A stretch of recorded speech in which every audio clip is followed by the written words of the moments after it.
Guys, welcome to my channel সৃষ্টিপথ।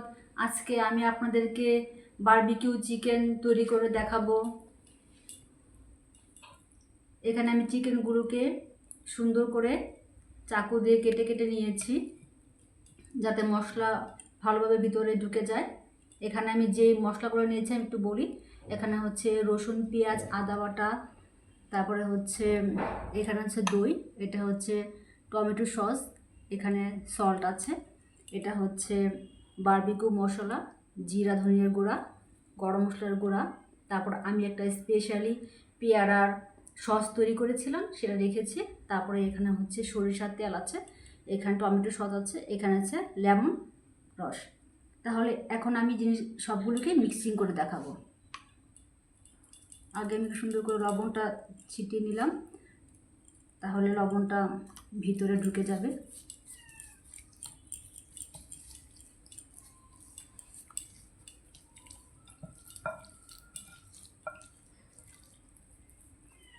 এখন দিয়ে দিচ্ছি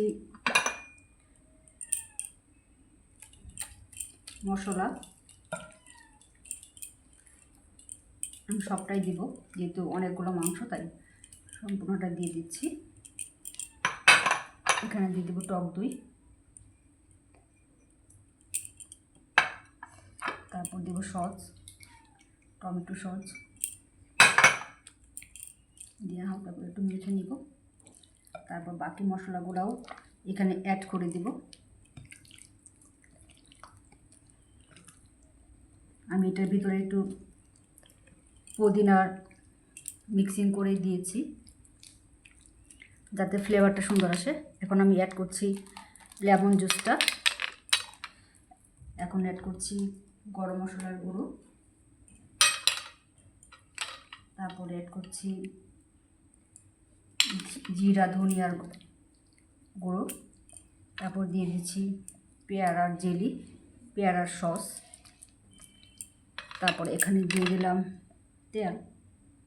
আমি এখানে সরিষার তেল নিয়েছি, আমি এখানে সরিষার তেল অ্যাড করে দিয়েছি। এখানে দিয়ে দিলাম রোস্টের মশলা আর বারবিকিউ চিকেনের মশলা, দুটাই অ্যাড করে নিয়েছিলাম আগে থেকে।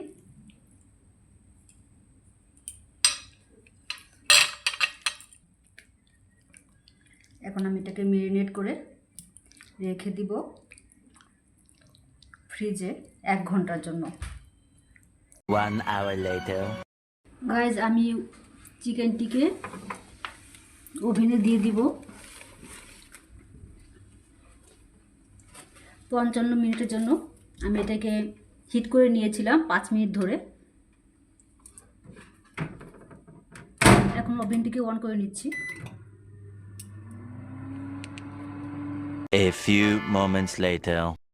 হ্যাঁ গাইস, ফিরে আসলাম 55 মিনিট পর।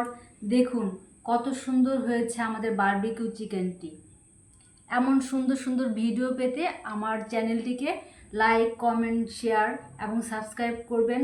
প্লিজ প্লিজ প্লিজ লাইক দিবেন এবং আমাকে ইন্সপায়ার করবেন, পাশে থাকবেন। থ্যাঙ্কস।